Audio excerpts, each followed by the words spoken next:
gracias por venir. Esta es la segunda sesión de los coloquios veteranos. La primera fue el Día de las Mujeres Matemáticas. Varios estaban, recuerdo sus caras. En esta ocasión, el profesor Víctor Muñoz va a hablar del teorema de Noether, ¿sí?, que relaciona simetrías matemáticas con la ley de conservación de la física. ¿Sí? Vamos a explicar eso de una forma que podamos entender. ¿Sí? Que los mortales podamos entender. Nada, pues entonces yo le dije al Víctor, esto tiene que ser lo menos no académico. O sea, como académico, pero a la vez no académico. Entonces el currículum de Víctor, yo quería mencionar algunas cosas de la multidisciplinariedad de Víctor, ¿ya? Porque de hecho este coloquio la idea es que sea interdisciplinario, ¿sí? Entonces, por ejemplo, no voy a decir que hizo el doctorado en no sé qué parte, no me importa. Entonces no, toca guitarra, por ejemplo, ha hecho programas de radio, fanático de los Beatles, sí, muy fanático. Ya, pero parece que sus alumnos ya lo saben, no es novedad. Sí, no es sorpresa ahí. Hizo un diplomado en difusión de la ciencia, sí. ¿Qué más puedo contar? Bueno, y tú puedes decir lo que quieras después. Nada, pues bueno, agradecer a Víctor y como decía la charla, dime qué simetría tienes y te diré qué cantidades conservas. ¿Sí? Si quieres, no, gracias. Gracias Lenny por la presentación y por la invitación, ¿ya? De finalmente tener el honor de ser el segundo después de una jornada especial que fue celebrar el Día de las Mujeres Matemáticas, y ahora como tratar de iniciar esta serie de seminarios en un ambiente, digamos, un poco más distendido, y tratar de explicar en este caso un teorema que es muy importante, muy querido para los físicos en particular, ¿ya? Y como conversábamos con Anita, ir un poco más allá del eslogan el eslogan es básicamente el título de esta charla, ¿no? Es el eslogan con el que, digamos, vendemos el teorema de Noether, ¿no? Y la idea es ir un poquito más allá, ¿no? O tratar, ¿no? Así que, bueno, Emmy Noether, ¿no? Empezamos con Emmy Noether.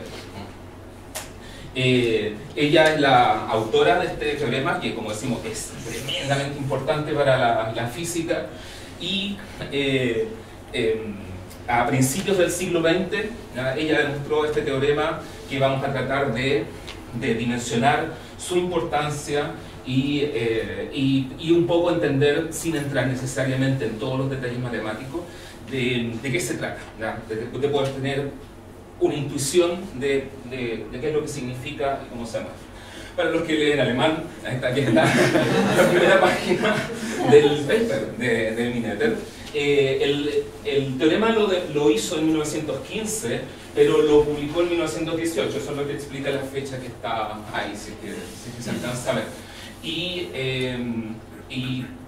bueno, este señor Felix Klein va a aparecer más adelante, es importante, y también es importante para esta historia en particular. Y bueno, ahí está, no vamos a leer son varias páginas. Empecemos con la primera frase. La idea es tratar de encontrar un hilo conductor y ver qué es lo que significa el teorema de Noether. Así que empecemos por algo muy sencillo que esperemos que todas las personas en la sala conozcan.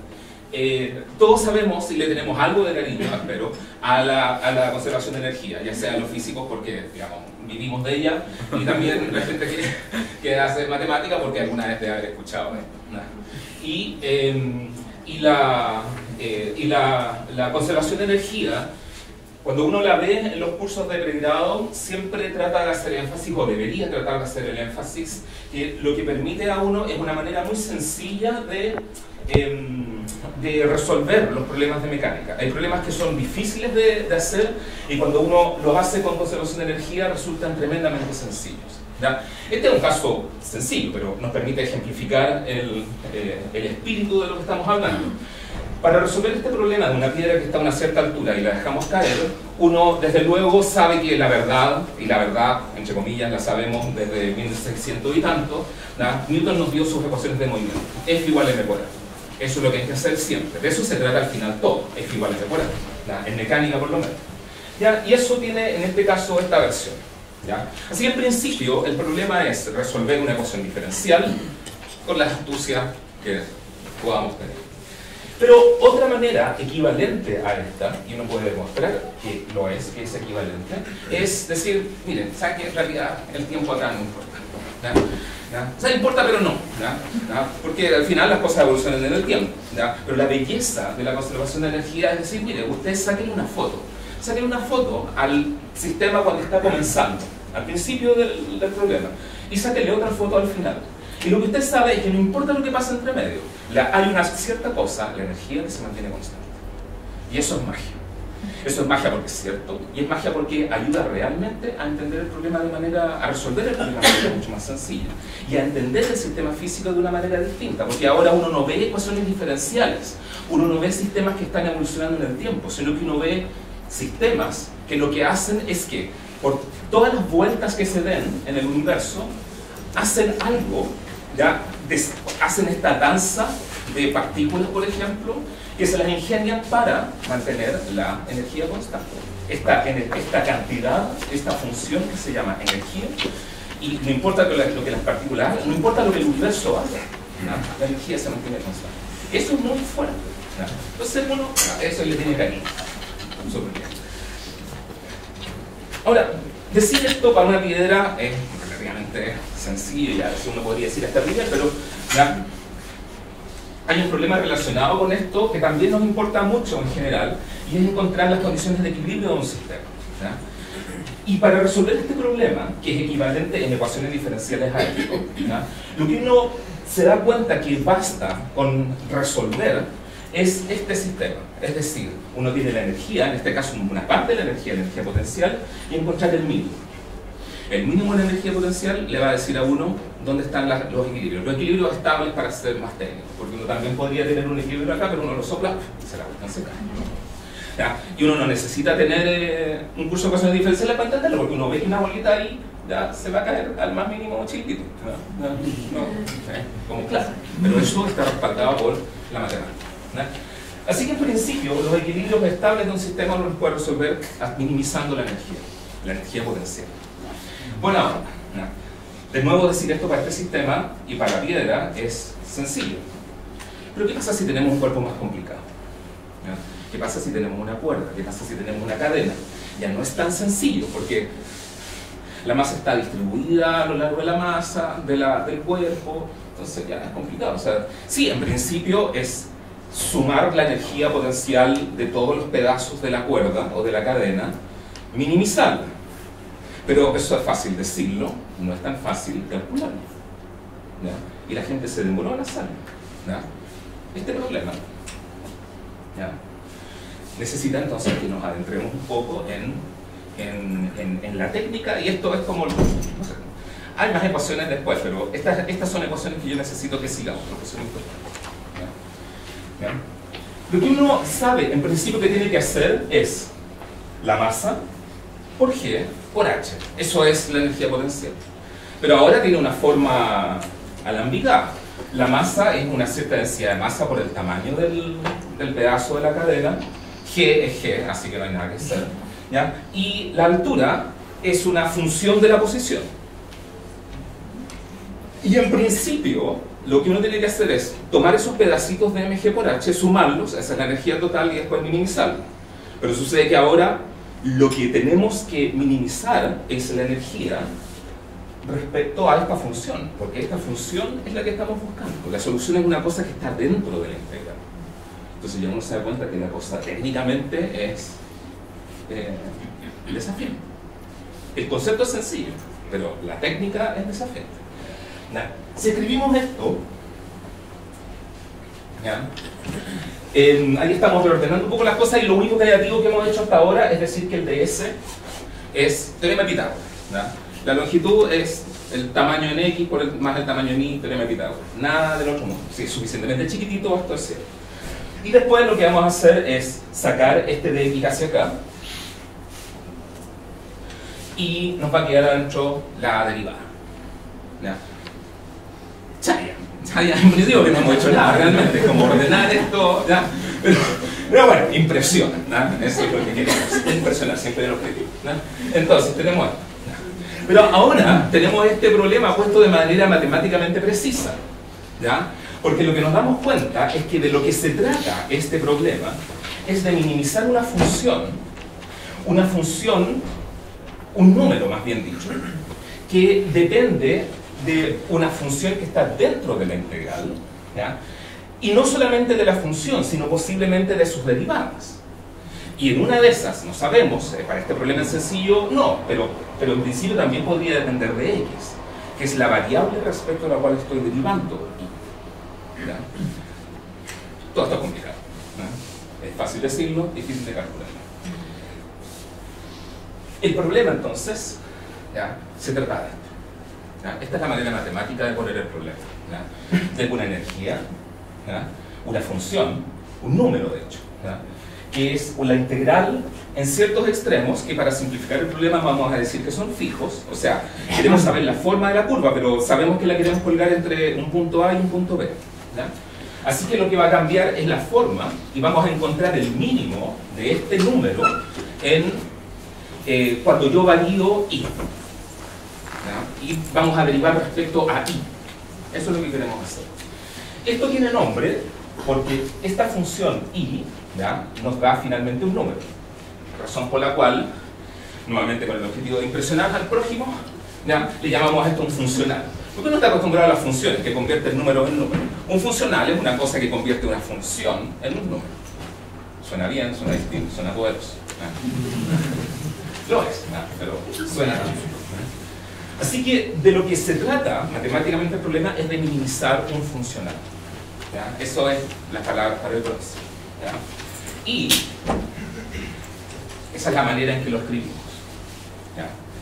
Esto que estamos diciendo aquí, que acabo de explicar, es lo que abre la puerta a un tipo de cálculo que es distinto del cálculo que a lo mejor uno conoce en los cursos de matemática de primer año, ¿ya?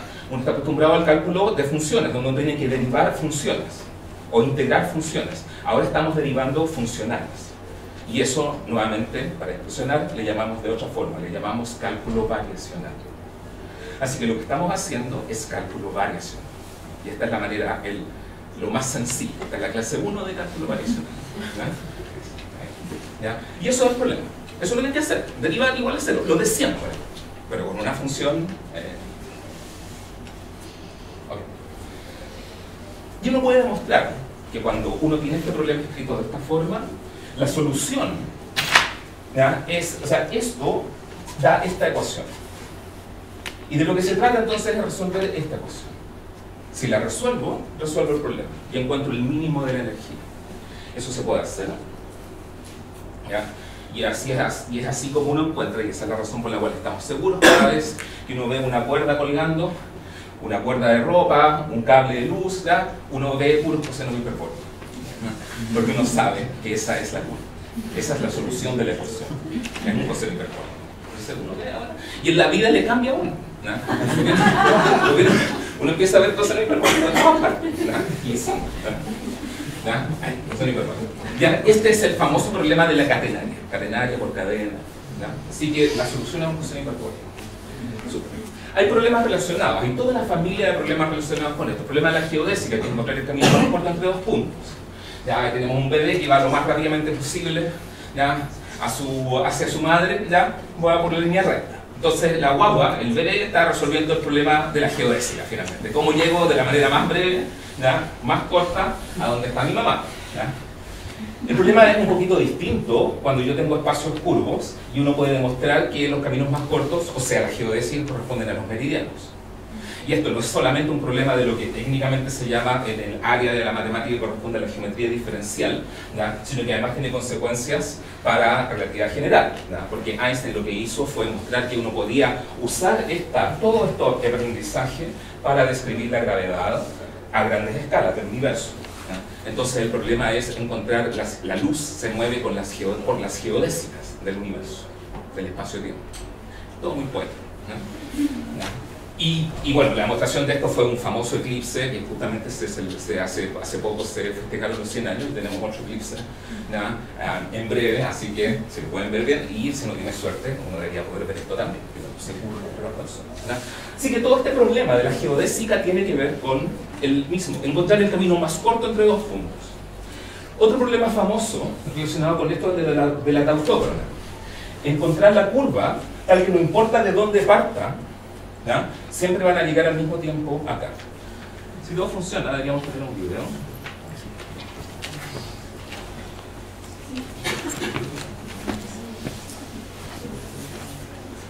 No lo hice yo. Así que disculpen por mi falta de habilidad experimental. Lo copié. Ahí está. La curva técnicamente se llama cicloide, ¿ya? Se resuelve de la misma manera. Es hacer el cálculo de variaciones del problema de la curva que hace que el tiempo sea igual. Y acá tiramos dos bolitas al mismo tiempo, de alturas distintas, y llegan al mismo tiempo abajo. Lo vamos a ver en cámara lenta. Y ahora vamos a ver un zoom, porque la persona que hizo este video sabe muy bien que esta es la parte importante.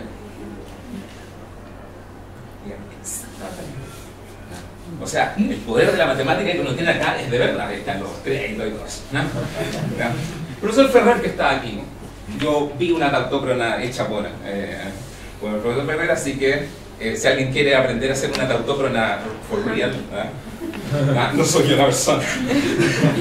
El profesor Ferrer sabe hacerlo. Ya, todo esto es estático, porque estamos resolviendo un problema de equilibrio. Lo que pasa ahora es si queremos hacer un problema dinámico. ¿Ya? Sabemos que tenemos las ecuaciones de movimiento. F igual a m por a. ¿Ya? Pero esto tiene un problema que es más o menos serio, ¿ya? Que a los físicos nos complica ¿ya? Si uno lo hace con coordenadas cartesianas, todo es fácil, porque las coordenadas cartesianas son lindas, porque básicamente tiene que ver con que la derivada de x tongo es 0, porque los vectores son constantes. Esa es toda la gracia de las coordenadas cartesianas. Pero cuando uno lo hace en coordenadas polares o en cualquier otra que no sean coordenadas cartesianas, la verdad es que las ecuaciones de movimiento quedan horribles, rápidamente. Y esto es un problema. No es un problema solamente estético, es un problema también técnico, porque si las ecuaciones son más difíciles de ver, de escribir, son más difíciles también de resolver, ¿ya? O de ver la solución, o de entender la ecuación. Entonces tiene problemas técnicos y filosóficos, ¿ya? Bueno, carita triste. De aquí viene la inteligencia de personas que nos antecedieron, ¿ya? Que diseñaron una manera completamente distinta de escribir la mecánica, ¿ya? Y es lo que se llama la formulación lagrangiana de la mecánica, ¿ya?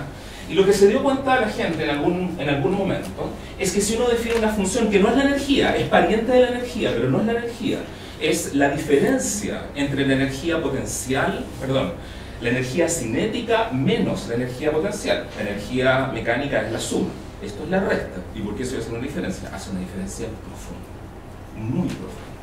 Por eso que esto, bueno, hay que saberlo. Esta función, que vamos a llamar lagrangiana, es una función que puede depender de las coordenadas, de las velocidades y del tiempo. Lo mismo que vimos hace un rato. Por ejemplo, para una partícula libre, el lagrangiano va a ser simplemente la energía cinética, 1/2 de mv². Súper. Y depende solamente de la velocidad. Pero para un oscilador armónico, en que uno tiene un potencial que es cuadrático, ¿ya? Entonces uno tiene un lagrangiano que además depende de la posición, o sea, de la función, depende de x punto y de x, ¿ya? Ya, y uno puede seguir. Ahora, ¿por qué esto es tan importante? Porque lo que se dio cuenta la gente, y la gente tiene nombre y apellido, por eso que esto se llama lagrangiano, ¿ya? Son las famosas ecuaciones de Euler-Lagrange. Euler-Lagrange. Y esas son las ecuaciones. Y lo que uno puede demostrar, lo que ellos demostraron en 1755, esto lo sabemos hace mucho rato, ¿ya? Es medio oscuro, no toda la gente lo sabe. Son ahora un grupo selecto de gente que sabe los misterios, ¿ya? ¿Ya? Pero esto es como sagrado, como la salsa en llamas, una cosa así. Es que uno tiene estas ecuaciones, y esas ecuaciones son las mismas, no importa en qué coordenadas escoja yo arbitrariamente para describir el sistema mecánico. Da lo mismo en qué coordenada. La quiero escribir en términos de distancia, buena onda. Lo quiero escribir en términos de ángulo, buena onda. Lo quiero escribir en términos de la distancia, de la longitud de un resorte, buena onda. Las coordenadas que a usted se le ocurra. las coordenadas que sean relevantes al problema, ¿ya? Las ecuaciones son exactamente las mismas. Y esto es maravilloso. Cambiándole solamente el signo a la... Es impresionante. Esto lo hicieron Euler y Lagrange, y por eso se llaman las ecuaciones de Euler y Lagrange. De hecho, fue Euler el que acuñó el concepto, el término de cálculo variacional. O sea, lo dijimos hace un rato. Y la verdad, les mentí. Un poquito. Porque Euler y Lagrange, el problema que resolvieron originalmente era el de la tautógrafo. Ese es el problema que dio origen a toda esta área del cálculo, la tautógrafo. Ellos lo resolvieron, Euler lo resolvió, Lagrange se dio cuenta que se podía hacer para todo sistema mecánico, y esa es la situación que tenemos actualmente. O sea, esto lo sabemos, ecuaciones de Euler y Lagrange. El siguiente personaje en esta historia, sí, es que necesito decir algo, ¿no? Una definición. Si se fijan, esta ecuación que está acá es la misma ecuación, por supuesto, que teníamos aquí. La escribí con otras letras, pero es la misma, así que no hemos cambiado nada. Y dentro de las ecuaciones aparece este término que, por facilidad de lenguaje, le vamos a llamar el momento canónico conjugado. ¿Y con qué base? Que si ustedes se fijan, para la partícula libre, el lagrangiano es cierto, y si yo derivo el lagrangiano respecto a la velocidad, me da mx punto. M por la velocidad, eso es el momento lineal. Así que la posición me da, para la partícula libre, tengo el momento lineal. Si tomo un péndulo, por ejemplo, escrito en coordenadas polares, recuerden que dijimos que esto era independiente de las coordenadas, si lo escribo el péndulo en coordenadas polares, esta es la energía cinética, esta es la energía potencial. Hago lo mismo de L a de teta punto, o sea, la velocidad que corresponda, y tengo esto, que es justamente el momento angular en coordenadas polares. Que todo funciona perfecto, como tiene que funcionar cuando está bien. Así que esta cosa que está aquí se llama momento canónico conjugado, y va a aparecer después. El siguiente personaje en esta historia es Hamilton, William Rowan Hamilton, o W.R. Hamilton. En 1834 él propuso lo que se llama principio de mínima acción.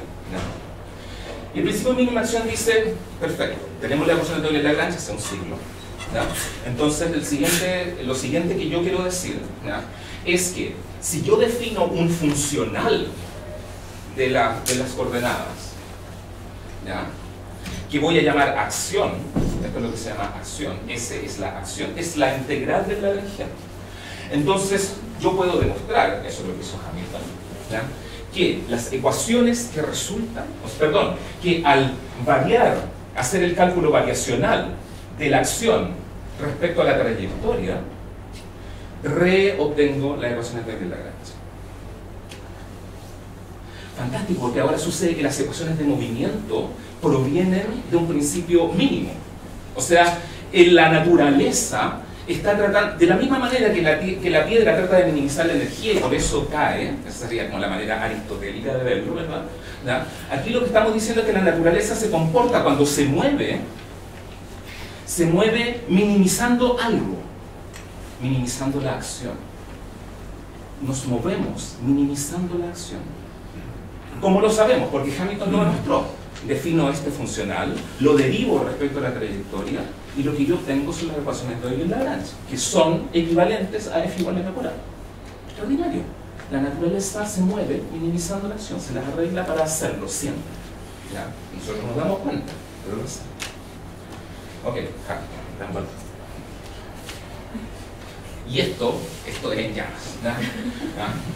Porque este principio de mínima acción y la formulación lagrangiana y la descripción de Hamilton, lo maravilloso desde el punto de vista de la física es que dejan de depender de la teoría que estoy usando. O sea, sirven para mecánica, sirven para escribir cómo se cae un elefante y un ratón. Está bien, pero ese es el problema viejo, pues, de Newton. Cuando aparece el electromagnetismo y tengo partículas moviéndose debido a la fuerza de Lorentz, es lo mismo, no tengo que cambiar nada, cero, es lo mismo. El lagrangiano, deme la energía cinética, deme la energía potencial, réstelas, calcule las ecuaciones de Euler-Lagrange, calcule la acción y la minimiza. No hay que cambiar nada, las ecuaciones son exactamente las mismas. Vamos a la cuántica. La cuántica es posterior a Hamilton. La cuántica apareció en 1900, estamos hablando de 70 años de diferencia. Lo mismo. no hay que hacer nada, es fantástico. ¿No? O sea, la misma teoría, la misma manera de describir la física sirve para la caída de elefantes o para encontrar el estado fundamental del átomo. No hay que hacer nada. Es, de verdad, fantástico. Y si uno va a teoría más elaborada, como teoría de campos, lo mismo. O sea, esto resiste todas las complejidades de la teoría de la que estemos hablando. Toda la física que conocemos se puede describir gracias a él. Uno podría quedarse tranquilo con eso, pero no hemos hablado nada de Noether. Entonces, ¿qué tiene que ver en Noether con todo? Porque hasta ahora ya, buena onda, Hamilton, Lagrange, pero en Noether, o sea, eso vinimos. En Noether demostró en 1915 lo siguiente. ¿Ya? Sabemos que existe la Lagrangiana. Bueno, lo que vamos a hacer es escribir una transformación de coordenadas. Es decir, vamos a cambiar las coordenadas con un cierto delta Q y posiblemente el tiempo por un delta T. O sea, el tiempo más delta T, las coordenadas más delta Q.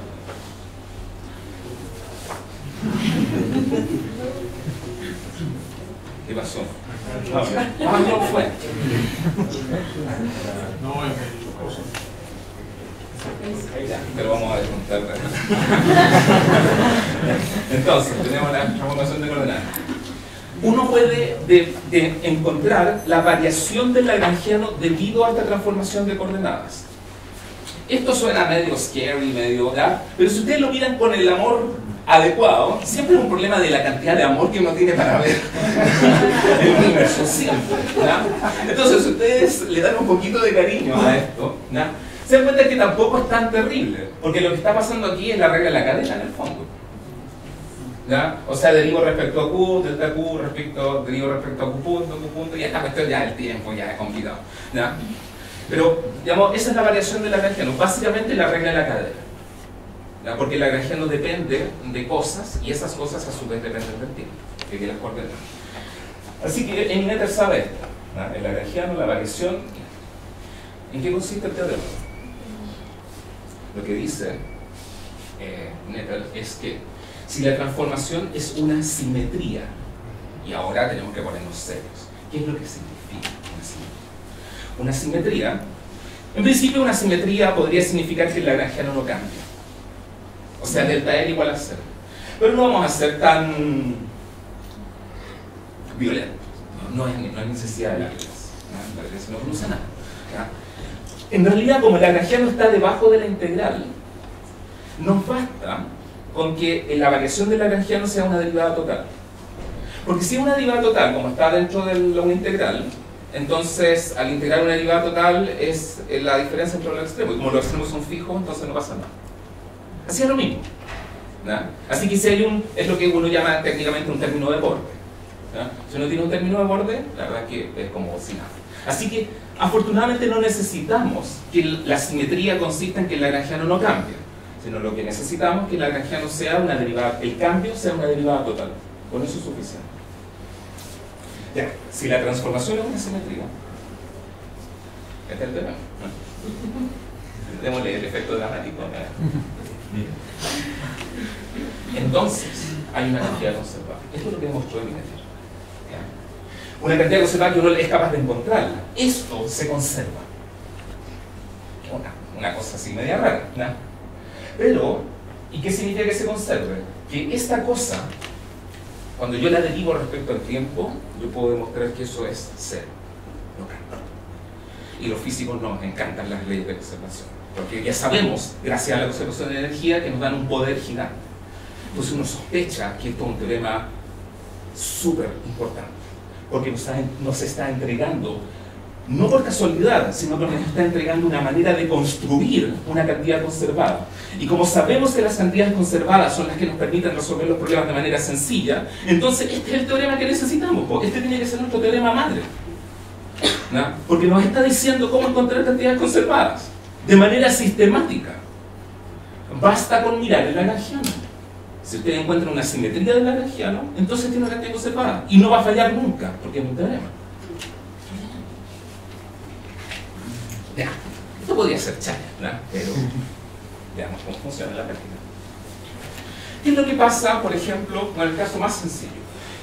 Imaginemos un lagrangiano que es invariante, o sea, una acción que es invariante ante traslaciones. ¿Qué significa eso? Que delta Q es simplemente delta X. En ese caso, la cantidad conservada, si uno toma esto, no hay dt, chao. Lo único que queda es esto, de L a de Q punto. ¿Se acuerdan que esto era el momento conjugado? Entonces esto que está aquí en realidad es el momento lineal. Por eso que yo necesitaba definirlo, porque aparece aquí todo el rato. Delta Q que es delta X. Más F, pero F es una constante, si quiero. La cantidad conservada es esta. Y esto significa, en definitiva, que como delta X es la transformación, lo que se conserva es esto. Y eso es el momento lineal. Entonces, ¿cuál es la frase para el bronce? La frase para el bronce, ¿ya?, es que si un sistema es invariante ante traslaciones, el momento lineal se conserva. O sea, requiere contra, wow. Esto es demasiado profundo, es inconmensurablemente profundo, ¿ya? ¿Qué es lo que significa esto? Significa que si usted hace rodar una pelota, ¿ya?, aquí, ojo con las palabras, aquí, y después la hago rodar acá, y obtengo el mismo resultado, o sea, todo lo que pueda medir sobre el sistema es lo mismo. Basta con eso para saber que el momento lineal se conserva. Esto es demasiado profundo, ¿ya? Esta es la salsa en llamas.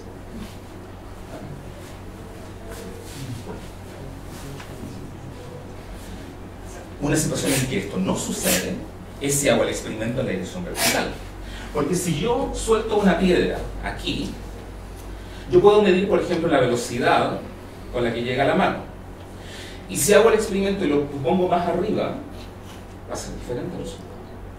Esto que está acá es una acción que no es invariante ante traslaciones en la dirección vertical, pero sí en la dirección horizontal. Y como todos sabemos, espero, ¿ya?, como todos sabemos, en este sistema, el momento lineal en la dirección X se conserva, y en la dirección Y no. Pero ahora sabemos por qué. Porque el lagrangiano es invariante ante traslaciones espaciales en la dirección X y no es invariante en la dirección Y. Esa es la razón por la cual acelera y en esta dirección se mueve con velocidad constante. Porque el lagrangiano es invariante o no en una dirección. Es una manera muy poética de ver la naturaleza. Tomemos otras traslaciones. Una rotación. Una rotación uno la puede entender como una traslación en un ángulo. Y en este caso el teorema de Noether lo que va a asegurar es que se conserva esto, el momento canónico conjugado, que es el momento angular. O sea, si el sistema es invariante ante rotaciones, lo que se conserva es el momento angular. Ejemplo, la gravitación. La gravitación tiene una fuerza que es de ese tipo. El potencial es 1 sobre R. Y para los físicos, el problema se termina ahí. No hay que meter la mano a ninguna ecuación, no hay que resolver nada de nada, en absoluto, nunca, en ningún momento del tiempo. Porque basta con darse cuenta que la energía potencial es 1 sobre R, y uno dice, se conserva el momento angular. Obvio. Porque no depende del ángulo. ¿No? Porque yo al Sol lo doy vuelta y no me doy cuenta. Porque el potencial gravitatorio no se da cuenta que me dieron vuelta el Sol. Y eso es todo lo que necesito para saber que el momento angular se conserva. Y si el momento angular se conserva, entonces el problema de Kepler está resuelto. Porque a Kepler le costó sangre, sudor y lágrimas demostrar que las órbitas son elípticas. Y que las áreas iguales, en tiempo iguales, pero nosotros sabemos que esto es una consecuencia de la conservación del momento angular. Si Kepler hubiera vivido 800 años después, no sería famoso. Porque no habría tenido que demostrar nada. ¿A quién le costó? Es un problema difícil. Pero hoy en día es súper fácil, porque la conversación se termina aquí. De verdad se termina aquí. 1 sobre R no depende del ángulo. Listo, ya, se acabó el problema. Obvio que se el momento angular. Y si se conserva el momento angular, obviamente que la segunda ley hay que precisar. Los problemas son muy fáciles cuando uno sabe lo suficiente. Un problema más exótico. ¿Qué es lo que pasa ahora con una narración en el tiempo? Esto es más un Dios. En este caso, la cantidad conservada es cerca. Y podemos calcular entonces. Pensemos en un sistema mecánico. El lagrangiano es la energía potencial, la energía cinética menos la energía potencial. En este caso, tomemos un lagrangiano común y corriente. No estoy diciendo qué sistema es, porque no estoy diciendo nada sobre energía potencial. Podría ser cualquier cosa, una partícula libre, gravitación, Coulomb, lo que sea. Cualquier potencial me sirve. Y si calculamos L, ya, menos esto, lo que da aquí, es justamente debido al 2, que baja un 2, pero queda el mx, y después lo multiplico por el q punto, que es el x punto. Entonces se reobtiene la energía cinética. Queda justamente la energía. O sea, ahora entendemos por qué se conserva la energía. Porque los sistemas no dependen del tiempo. Cuando el lagrangiano no depende del tiempo, que es una manera matemática de decir que el sistema físico no depende del tiempo. Cuando el sistema, puedo hacer un experimento hoy día y en 10.000 años más y me va a dar lo mismo. Cuando soy capaz de hacer eso, esa reflexión que es filosófica en el fondo, basta para asegurar que la energía se conserva. Esa es la razón por la cual la energía se conserva. Porque los sistemas no dependen del tiempo. Si dependen del tiempo, la energía no se conserva. Entonces ya uno le empieza a dar miedo a esto. ¿Ya? Porque sí, ¿verdad? Porque ya es mucho poder en las manos de la humanidad. Así que tenemos la fuerza para eso. Si invariante las funciones temporales, entonces se conserva la energía. Una pregunta, ¿qué esconde la palabra transformación? O sea, ¿cuál es tu universo posible de transformación? Arbitraria. Porque aquí hemos visto algunos ejemplos. Todas las que usted quiera. Pero sería cualquier... Esa sí. Voy a hablar un poquito de eso más adelante, porque tiene que ver justamente con el inicio del tema. Así que hasta ahora tenemos lineal, angular, y esto de hecho tiene que ver con la pregunta que es tan asertivo. Energía. Tenemos 3, pero ¿habrá otras? ¿Hay algunas otras cantidades conservadas que podríamos mirar y tratar de entender cómo se ven a la luz del teorema de Noether? Miremos una que le tenemos cariño, que también conocimos desde la época del colegio, pero que en este nuevo lenguaje no sabemos cómo tratar, porque hasta ahora más o menos entendemos esto, porque conocemos la conservación de energía, conocemos la conservación de momento angular. Pero, ¿qué podríamos decir de la conservación de la carga? Si el teorema de Noether es cierto, entonces debería haber una transformación, alguna transformación, que me explique por qué se conserva la carga. ¿Ya? Y no sé si dan cuenta del precipicio en el que nos estamos viendo. Esto es demasiado profundo, perdón que use la palabra más claramente, pero es que es demasiado profundo. La respuesta está en sus corazones. La gente de ustedes, entre ustedes que conocen las bellas ecuaciones de Maxwell, ¿ya? Ahí están las ecuaciones de Maxwell, pero no están las ecuaciones de Maxwell, ¿ya? Pero está en la parte que nos importa la ecuación de Maxwell. ¿Ya? Uno puede escribir el campo eléctrico y el campo magnético en términos de lo que se llaman potenciales. ¿Ya? Un potencial escalar y un potencial vectorial. Esto aparentemente es una formalidad. Y cuando uno hace el curso de electromagnetismo, uno lo puede vender como que no se preocupen, ya, aquí no ha pasado nada, no hay nada que mirar, esto es solamente para que sea más fácil. Pero uno está mintiendo, porque es de contra profundo, del verbo profundo. Porque lo que uno puede demostrar es que así hace esta transformación de los potenciales de esta forma, donde lambda es una función arbitraria de la posición y del tiempo. O sea, puedo poner cualquier cosa ahí, cualquier cosa. ¿Ya? Si hago esta transformación, el campo eléctrico y el campo magnético quedan igual. Y si E y B quedan igual, las ecuaciones de Maxwell quedan igual. Entonces la dinámica de un campo electromagnético es invariante ante esta transformación, que tiene que ver con su pregunta. sea, esta es la transformación. Y por eso le damos nombre. Le llamamos un nombre así técnico para seguir impresionando. Le llamamos transformación de Gauge. Lo que está con una transformación de Gauge. Es la primera en la historia de la física que aparece, después aparece. Así que esta transformación de Gauge. Y el teorema de Noether nos asegura que como el sistema es invariante ante esta transformación de Gauge, tiene que existir una cantidad conservada. Y lo que uno puede demostrar es que esa cantidad conservada es ni más ni menos que la carga eléctrica. La carga eléctrica se conserva no por un hecho experimental, perdón por la física experimental, pero desde el punto de vista teórico uno puede entender que la carga se conserva porque las ecuaciones de Maxwell son invariantes ante transformaciones de Gauge.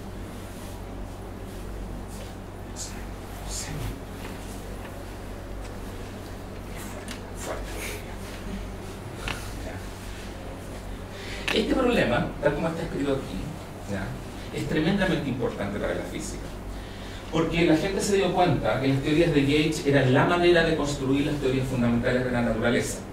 Estamos hablando de la interacción débil, de la interacción fuerte, de la gravitación. Todas las leyes fundamentales de la física están construidas con esta idea en mente, con esta idea de las transformaciones de Gauge y de que sean teorías invariantes de Gauge. Toda la física fundamental está escrita de esta manera. Y por lo tanto, esto, que parece una cosa formal para que las ecuaciones sean más fáciles, que es como lo vende uno el electromagnetismo, en realidad no tiene nada de trivial.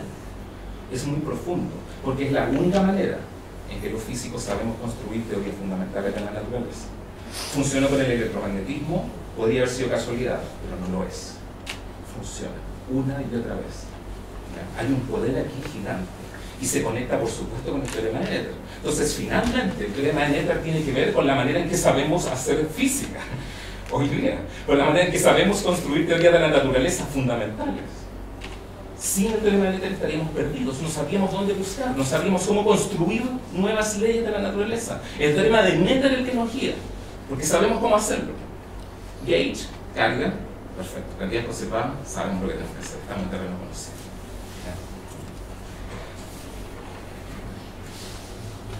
¿A qué parece claro? ¿Por qué? Porque interesantemente, la relatividad general está íntimamente ligada con todo este problema. Cuando Einstein hizo su teoría en 1915, ojo, es el mismo año en que Noether demostró el problema. Entonces no es casualidad que esté en la misma imagen. Cuando Einstein hizo su teoría de la relatividad general en 1915, naturalmente, lo que uno trata de hacer cuando uno tiene una teoría es si hace lo que tiene que hacer una buena teoría física. Por ejemplo, que se conserve la energía. Eso es como una de las preguntas básicas. ¿Conserva la energía mi linda teoría de la relatividad general? Y de lo que se dieron cuenta Hilbert, que es un matemático extremadamente famoso, y Klein, otro matemático extremadamente famoso, se dieron cuenta que había un problema con la conservación de energía en la teoría de Einstein, porque daba una trivialidad. Algo así como 0 igual a 0. Lo cual es cierto, pero es inútil. Entonces, ¿qué onda?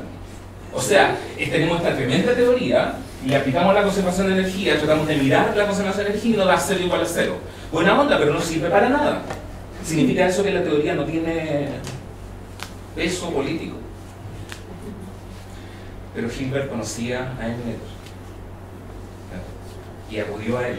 Dijo, si hay alguien que sabe hacer esto, es Noether, que había trabajado en invariantes, ya tenía una fama. Entonces dijo, tenemos este problema. Y Noether lo resolvió. Y para resolverlo, tuvo que enunciar y demostrar su famoso teorema. El teorema de Noether es finalmente una consecuencia de resolver este problema. El problema de la conservación de energía en relatividad general. Y por eso después Einstein es famoso porque hizo unas palabras muy lindas a Noether, que quedó muy impresionado, porque es muy impresionante. Es muy impresionante, o sea, nadie sabía el teorema de Noether en esa época, porque no lo habían inventado. Entonces tenemos este problema con esta teoría gigante que se demoró 10 años en hacer. 10 años en hacer. ¿Ya? Y aparece este problema. Y aparece esta mujer, ¿ya? que es capaz de resolver el problema, un problema profundo de la teoría. ¿Ya? Obviamente que quedé muy impresionado porque es muy impresionante. ¿Ya? Lo que demostró Emineter es la razón es que la conservación de energía tiene sentido y por qué da la trivialidad que encontraron Hilbert y Klein. Porque la relatividad general, para los que han escuchado esto, la relatividad general se basa en el principio de que todos los sistemas de referencia son equivalentes. Y eso, en palabras de simetría, significa que cualquier transformación de coordenadas deja la teoría invariante. Y si todas nos sirven, la conservación de energía es una trivialidad. Ser igual así. La relatividad general es invariante ante transformaciones generales de coordenadas. Y por eso Hilbert y Klein encontraron este problema. Que no era un problema, es que tenía que ser. Porque todas las transformaciones de coordenadas dejan la teoría invariante. Bueno, Emineter demostró su teorema, ¿no? Todos impresionados, y esta es la razón por la cual amamos a Emineter. A manera de epílogo, hace poquito, o sea, no voy a decir que una feliz circunstancia, porque siempre la muerte es terrible, ¿ya? Pero hace poquito, ¿ya? Este señor ya estaba planificado, ¿ya? El 24 de mayo falleció Murray Gell-Mann, este señor, que le debemos lo que hoy día conocemos como el modelo estándar de partículas. ¿Ya? Murray Gell-Mann en 1969 ganó el premio Nobel por básicamente decirnos que todo el universo, todas las fuerzas, toda la física que usted conoce se puede explicar solamente si usted conoce estas 1, 2, 3, 4 por 4, 16. 16 partículas. 16 partículas forman todo el universo. Toda la complejidad, la belleza, la simplicidad, todo el universo y todo lo que sucede dentro del universo se explica solamente con 16 agentes. Eso lo hizo Gell-Mann. Y lo hizo Gell-Mann, y es lo que llamamos modelo estándar de partículas, con argumentos de simetría. Literalmente. O sea, si uno grafica las partículas en un cierto diagrama con un eje X, Y, y ve que 5 de ellas forman como un hexágono, salvo que falta una partícula ahí para el hexágono. Y lo que dijo Gell-Mann es que esa partícula tiene que existir. Porque si no, el sistema no es invariante ante rotaciones. Entonces tiene que existir la sexta partícula que hace que el sistema sea simétrico. Y adivinen qué, la descubrieron. ¿Ah? Porque tenía que existir, porque el universo funciona con simetrías. Y esto no pasó solo una vez, sino varias veces. No, esta partícula tiene que existir. Así como se predicen las partículas, en física de partículas. Esta partícula tiene que existir por argumentos de simetría. Porque si no, el hexágono me queda cojo. Pero qué argumento más imbécil. Es que no es imbécil. No es imbécil. Es cierto cómo funciona. Y por eso la Gell-Mann se ganó el Nobel. Y otra gente se ganó el Nobel con ideas parecidas. Impresionante. ¿Y por qué? Porque le tenemos un cariño, le tenemos una fe ciega a las simetrías. ¿Y gracias a quién? A Emineter. Entonces, esto que está aquí se conecta. No sé si ustedes se fijaron en el anuncio que Leslie hizo, que había una cosa como una estrella y en alguna parte un logo. Si ustedes lo miran con atención, van a descubrir que hay letras ahí. Estas letras que están aquí son las mismas que están acá. No todas, hay algunas que están de más. Por ejemplo, estas que están aquí son todas las que están acá. Estas de aquí, tienen hasta los mismos colores. Esto que está aquí es el modelo estándar de partículas. ¿Ya? Este H es el bosón de Higgs, recientemente descubierto. Y todas estas que están acá son lo que se llaman compañeras supersimétricas. ¿Ya? Y tiene que ver con una teoría que la gente ha argumentado, y la gente tiene la sospecha seria de que el modelo estándar no puede ser tan cierto. Y hay distintos modelos para ir más allá del modelo estándar. ¿Ya? Una de esas alternativas es lo que se llama supersimetría. Y estas son las partículas, las compañeras supersimétricas de estas partículas. ¿Ya? Pero noten, más allá del nombre, noten que está aquí la palabra simetría. Es que de verdad la simetría es la única manera en que sabemos trabajar. Si no, estamos perdidos. ¿Ya? Y por eso que este símbolo está ahí. ¿Ya? Porque tiene que ver con todo lo que estamos hablando, con cerrar el círculo de lo que estamos hablando. ¿Ya? Y todo eso entonces, gracias a esta mujer, ¿ya? Que nos entregó un teorema que es poderoso, que es profundo, ¿ya? Y que los físicos amamos con intensidad, ¿ya? Porque nos guía en la oscuridad, ¿ya? Así que, bien por Eminete, gracias por la atención, ¿ya? Espero que...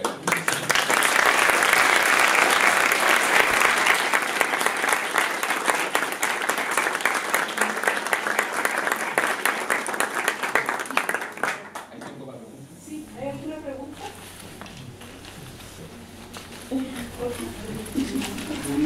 Si uno se acuerda de Klein, uno tiene el reflejo que los grupos los simetrías forman grupos, pero parece que los puntos juntos, a lo mejor eso es relevante, hay quizás simetrías que normalmente que forman un grupo. Sí, sin ninguna duda. O sea, claro, es un tema que nos lleva por un lado técnico que por razones obvias traté de ocultar.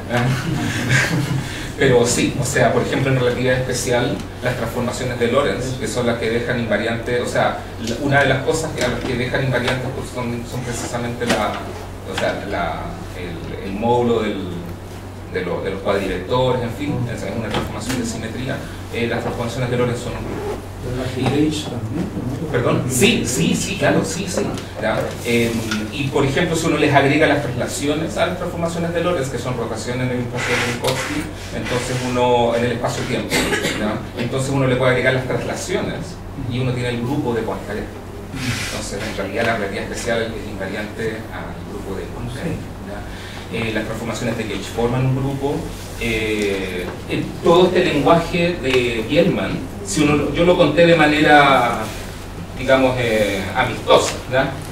Pero finalmente lo que hace Biellmann es mapear las simetrías con grupos SO4, U1, en fin, creo que las transformaciones de Gauge son isomorfas a U1. Entonces uno tiene todo un lenguaje, el lenguaje de grupos precisamente a la mano para construir estas teorías. Entonces no es solamente así con las manos, sino que hay precisamente un lenguaje de teoría de grupos para la simetría. Sí. Comentario.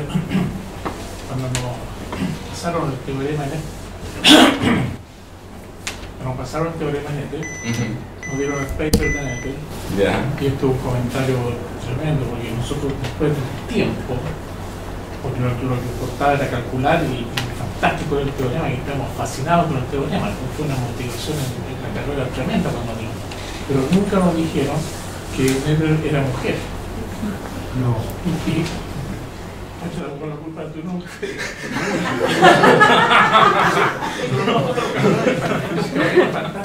Nos preocupamos. Bueno, no sé si fue un mes, 2 meses, ¿no? Pero para nosotros era un físico.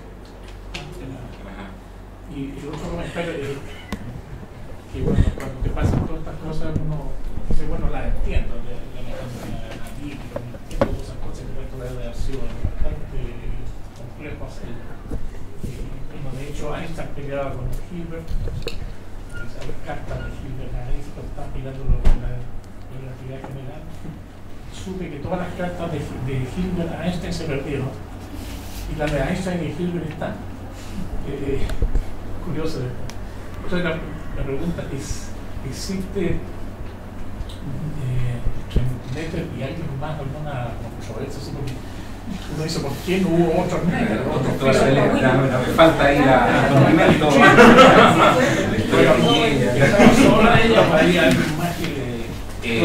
Bueno, o sea, aparte de o sea, Klein y Hilbert fueron mentores de alguna forma, o sea, la apoyaron, pero eran tiempos difíciles para mujeres, entonces uno diría que básicamente la mayoría de la comunidad estaba en contra de tener a una mujer con el rango académico que Nettel alcanzó a tener. Y entre los defensores uno seguramente puede contar a los que pusimos ahí, o sea, Einstein, que quedó muy impresionado con el resultado que Nettel demostró, Hilbert y Klein, que los conocían de antes, Hermann Weyl, ¿ya? Son gente que se encargó de hacer notar que los prejuicios de tener una académica en Göttingen eran bien absurdos, o sea, los méritos eran obvios, pero hubo que hacer una... Ahora, yo no tengo noticias de alguien que, o sea, como de persona etc., porque me da la impresión que lo que queremos son nombres, ¿verdad? No tengo nombres, ¿verdad? Pero uno diría que la mayoría de la comunidad. ¿Más preguntas? ¿Comentarios? ¿Alguna pregunta? Pregunta que es un detalle. Lo que diferencia de esto de la supersimetría y la simetría de modelo estándar de partículas es simplemente que la supersimetría alega que no bastan solo esas 16 componentes partículas, sino que debe haber más. Sí. Pero que igual se cumple una simetría, pero que tiene que haber más partículas. Tiene que haber más partículas. Esa es la diferencia. Esa es la diferencia. Lo que pasa es que eso no es suficiente para caracterizar a la supersimetría, porque todas las otras teorías predicen nuevas partículas. La supersimetría, de lo que se encarga, ¿ya? Lo que la distingue, es que dice que cada partícula, por ejemplo, si yo tengo un electrón, entonces existe un compañero supersimétrico, ¿cómo lo digo para no irse al piñón? A ver, lo voy a decir técnicamente, que tiene estadística cuántica opuesta. ¿El positrón? No, el positrón es una antipartícula y eso cae completamente dentro del modelo estándar, ¿ya? En realidad, de lo que se trata es que el electrón es técnicamente lo que en física se llama un fermión, ¿ya? Un electrón es un fermión y eso significa que no les gusta estar juntos. Por esa razón existen los átomos, por eso la materia es estable, porque a los electrones no les gusta que los aprieten demasiado, ¿ya? En cambio los bosones son apatotados, los fotones andan juntos todo el rato y lo pasan bien y todo, ¿ya? Porque son bosones, ¿ya? Entonces los electrones son más ariscos, ¿ya? Y lo que dice la supersimetría es que todo fermión tiene un compañero supersimétrico que es bosón y que los bosones tienen compañeros supersimétricos que son fermiones, ¿ya? Y tienen masa mucho más grande. El problema, y por eso lo puse entre signos de interrogaciones, que hoy en día, después que se descubrió el bosón de Higgs, la gente tiene cierta conciencia que las partículas más livianas que predice supersimetría, o sea que si fuimos capaces de descubrir en un acelerador el bosón de Higgs, deberíamos haber sido capaces también, de pasada, de encontrar las partículas supersimétricas más livianas. Y por esa razón, supersimetría hoy día tiene unos tremendos signos de interrogación, tremendos. Yo lo encuentro fascinante, porque significa que una teoría que es linda, parece que no es tan cierta. Y eso es emocionante desde el punto de vista de la investigación, ¿verdad? Pero eso es una noticia en desarrollo, ¿verdad?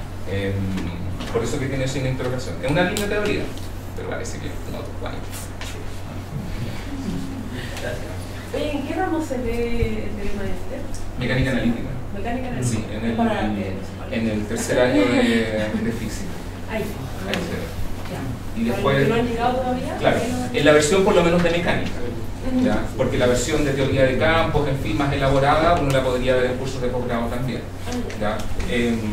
Pero el curso de mecánica analítica es donde uno accede a esta verdad. Bueno, agradecemos a Víctor entonces por el gran seminario.